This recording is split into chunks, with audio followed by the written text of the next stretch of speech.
This observation shows a cluster of impact craters in Cries Planitia, near the outlet of one of Mars's giant outflow channels. The craters are loosely aligned in a chain running from northwest to southeast. Clusters like this form when an asteroid or comet impacts the surface and forms a large crater. Material thrown out of that crater often forms streaks or rays containing many small craters from the impact of ejected blocks. These secondary craters are sometimes more irregularly shaped since they are typically less energetic impacts. Many of the craters seen here are not quite circular. An interesting feature to note is the dark material in many of the larger craters. What accounts for this is unknown. The largest craters trap wind-blown sand most effectively, but many of the smaller, shallower craters also contain ripples, suggesting that they also trap sand or dust. An alternative possibility is that these craters have excavated to a deeper layer of different material. A combination of these processes is also possible, since smaller craters may be more easily buried.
As NASA's Curiosity rover recently began climbing up a Martian valley nicknamed Val Grande, it sent back images that were a familiar sight to mission scientists: honeycomb-like textures called polygonal fractures, each one about 1.5 to 3 inches, 4 to 8 centimeters across. The mission has spotted small patches of these geometric shapes several times before, but nothing at the scale discovered in Val Grande. In this 360-degree panorama that the rover captured on June 19 and 2026, the 4,930th and 4,931st Martian days, or sols of the mission, the polygonal shapes spread in all directions for as far as the rover can see. The vast sea of polygons have stunned NASA scientists who have measured their shapes and chemistry carefully and are hopeful there are clues in the data as to how these features formed. Some of the polygons that the mission has spotted in the past clearly formed as mud cracks, though a variety of processes can contribute to their honeycomb textures, including cycles of warm and cold temperatures or compression that squeezed water out of the sediment when the surface was buried. These newly discovered polygons are among the many surprises Curiosity has trundled across since landing on Mars 14 years ago, on August 5, 2012. Besides sulfur crystals, shiny meteorites, and other interesting geologic features, the rover has made major discoveries about the ancient Martian environment, most importantly, that it had the water, chemistry, and nutrients to support microbial life. Billions of years ago, lakes and streams dappled the lower foothills of Mount Sharp, a 3-mile, 5-kilometer-tall mountain that Curiosity has been ascending since 2014.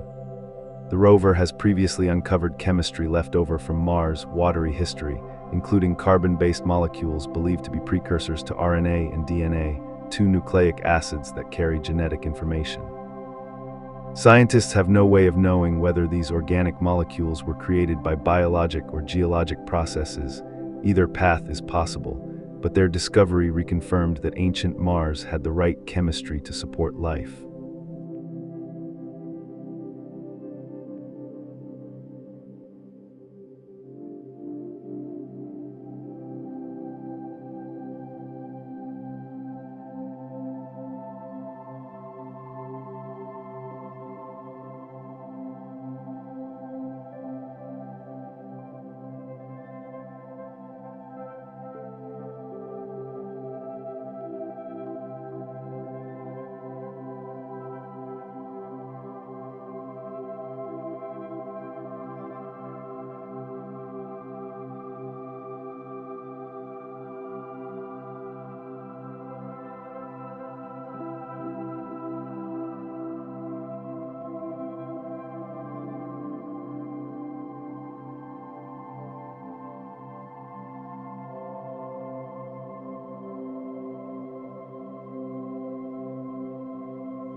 This observation shows a section of Cerberus Fossae. Cerberus Fossae are a group of fissures or cracks that were created by faults which pulled the crust apart.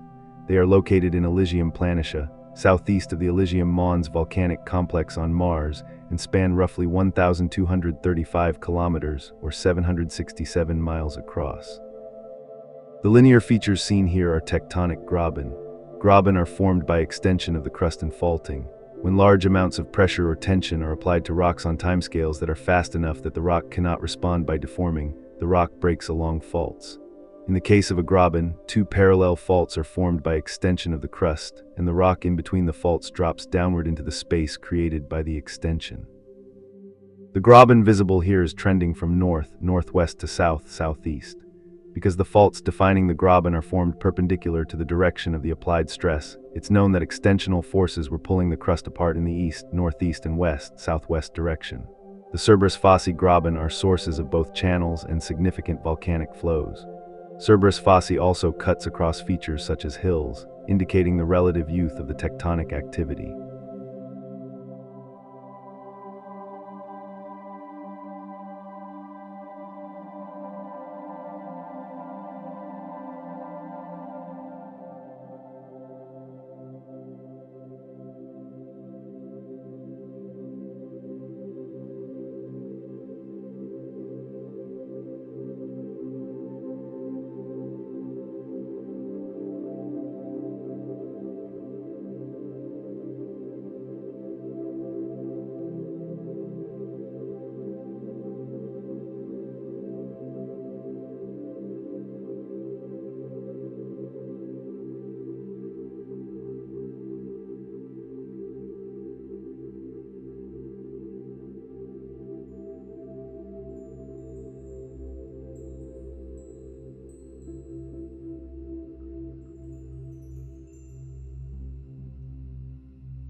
The Curiosity Mars rover used its right navigation camera, one of two on the rover's mast, or head, to capture the images in this time-lapse, which spans 6 years of driving.